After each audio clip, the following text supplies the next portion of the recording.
معزز ناظرین السلام علیکم۔ رات کے تقریباً 11 بجے کا وقت تھا۔ گرمیوں کے دن تھے۔ چاند کی ہلکی چاندنی ہر طرف پھیلی ہوئی تھی۔ میں اپنے گھر کی چھت پر چارپائی پر لیٹا ہوا تھا۔ گاؤں کے لوگ عموماً جلدی سو جاتے ہیں، اس لیے 11 بجے ہی ہر طرف سناٹا چھایا ہوا تھا۔ میں چھت پر چارپائی بچھائے نیند کے انتظار میں ہی تھا کہ مجھے چاند کی روشنی میں ایک سایہ سڑک پر جاتا دکھائی دیا۔ غور سے دیکھنے پر معلوم ہوا کہ کوئی عورت تھی جو گاؤں سے باہر قبرستان جانے والی سڑک پر چلتی جا رہی تھی۔ ہمارے گاؤں کا قبرستان زیادہ دور نہیں تھا۔ میں اس عورت کو قبرستان کی طرف جاتا دیکھ کر تجسس کا شکار ہو گیا۔ اگر دن کا وقت ہوتا تو اور بات تھی، رات کو اکیلی عورت کا قبرستان کی طرف کیا کام؟ ہو نہ ہو ضرور اپنے عاشق سے ملنے جا رہی ہوگی۔ میری چھٹی حس فوراً بیدار ہو گئی۔ میں فوراً اٹھ بیٹھا اور چھت سے نیچے اتر آیا۔ چپکے سے دروازہ کھولا اور گھر سے باہر نکل آیا۔ تب تک وہ عورت کافی آگے جا چکی تھی، تاہم چاند کی روشنی میں دیکھی جا سکتی تھی۔ میں مناسب فاصلہ رکھ کر اس کے پیچھے چلنے لگا۔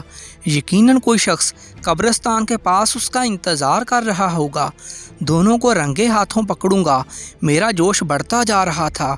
ویسے بھی اگر اکیلی عورت رات کو ویرانے میں مل جاتی تو وہ میرے آگے کیا کر سکتی تھی؟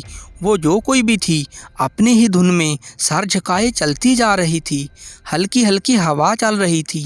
تیز خوشبو میرے ناک سے ٹکرائی تو مجھے معلوم ہوا اس نے نہایت پیاری خوشبو بھی لگا رکھی ہے۔ قبرستان میں وہ جھاڑیوں کے درمیان جا کر گم ہو گئی۔ میں دبے قدموں اس کا پیچھا کرتا جھاڑیوں کے قریب پہنچ گیا۔ گھر سے نکلتے وقت میں احتیاطاً کلہاڑی اٹھا لایا تھا جو کہ میرے ہاتھ میں ہی تھی۔ میں گاؤں کا دلیر نوجوان تھا اور رات کے وقت کھیتوں میں کام کرنے اکثر جاتا رہتا تھا، اس لیے مجھے ڈر نہیں لگتا تھا۔ میرے دماغ میں بس ایک ہی بات چل رہی تھی کہ میرے گاؤں کی کون سی عورت یا لڑکی اپنے عاشق سے ملنے رات کے اس پہر قبرستان گئی ہے۔ بہرحال اب میں اس کے قریب پہنچ چکا تھا کہ مجھے چوڑیوں کی کھنک سنائی دی۔ میرا دل زور زور سے دھڑکنے لگا۔ پھر مجھے اس لڑکی کی آواز سنائی دی۔ وہ کہہ رہی تھی کہ آ گئے ہو تم۔ مجھے یقین تھا کہ تم رات کو میرے پیچھے قبرستان ضرور آؤ گے، لیکن مجھے کسی مرد کی آواز سنائی نہ دی، نہ ہی کوئی مرد نظر آیا۔ میں سانس روکے بیٹھا رہا۔ پورے قبرستان میں تیز خوشبو پھیلی ہوئی تھی۔ پھر مجھے وہ نظر آ گئی۔ وہ اچانک ایک جھاڑی سے نکل کر میرے سامنے آ گئی تھی۔ میں تو سمجھ رہا تھا کہ اس کو میرے بارے میں کچھ پتہ ہی نہیں۔ میں اپنی چوری پکڑے جانے پر گھبرا گیا، لیکن ایک بات جس نے مجھے پریشان کر دیا تھا وہ میرے گاؤں کی لڑکی تھی ہی نہیں۔ وہ بلا کی حسین جوان لڑکی تھی۔ میری طرف دیکھ کر مسکرا رہی تھی۔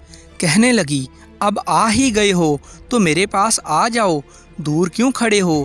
دیکھو میں کتنی خوبصورت ہوں۔ میں نے ہمت جمع کر کے سوال کیا کہ وہ شخص کہاں ہے جس سے آپ نے ابھی بات کی تھی؟ کہنے لگی، میں نے تو تم سے ہی بات کی تھی۔ مجھے یقین تھا کہ تم میرے پیچھے قبرستان آؤ گے، اور دیکھو تم آ گئے۔ مجھے اب خوف سا محسوس ہونے لگا۔ میں نے پوچھا، آپ کو کیوں یقین تھا کہ میں ضرور آپ کے پیچھے آؤں گا جبکہ میں نے آپ کو دیکھا ہی پہلی بار ہے؟ اس لڑکی نے جواب دیا کہ تم نے مجھے آج دیکھا ہے، لیکن میں تو روز رات تم کو چھت پر آ کر دیکھتی تھی۔ مجھے شدید حیرت ہوئی کہ یہ کیسے ممکن ہے۔ میں نے پوچھا، آپ رہتی کہاں پر ہیں؟ اس نے جواب میں کہا، ادھر ہی قبرستان میں۔ مجھے لگا وہ میرے ساتھ مذاق کر رہی ہے۔ میں نے پوچھا، کب سے اس قبرستان میں رہتی ہو؟ اس نے کہا، 450 سال سے۔ یہ کہہ کر اس نے زور سے قہقہا لگایا۔ حیرانی اور ڈر سے میرا پسینہ چھوٹنے لگا۔ اچانک وہ آگے بڑھی اور میرا ہاتھ پکڑ لیا۔ میں چاہ کر بھی اپنا ہاتھ نہ چھڑا سکا۔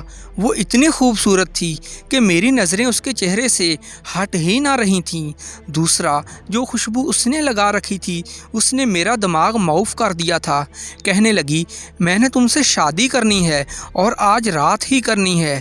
یہ کلہاڑی کیوں پکڑ رکھی ہے؟ اس کو پھینک دو۔ ساتھ ہی اس نے میرے ہاتھ سے کلہاڑی لے کر دور پھینک دی۔ میں نے بامشکل کہا، میں آپ سے شادی کیوں کروں ایسے؟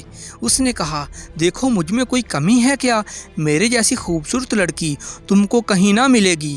میں نے اس کے چہرے سے نظریں ہٹا کر اس کے پاؤں کی طرف دیکھا تو میری چیخ نکل گئی۔ اس کے پاؤں پیچھے کو مڑے ہوئے تھے اور کوئی گز گز لمبے تھے۔ میرے منہ سے فوراً اللہ اکبر نکلا۔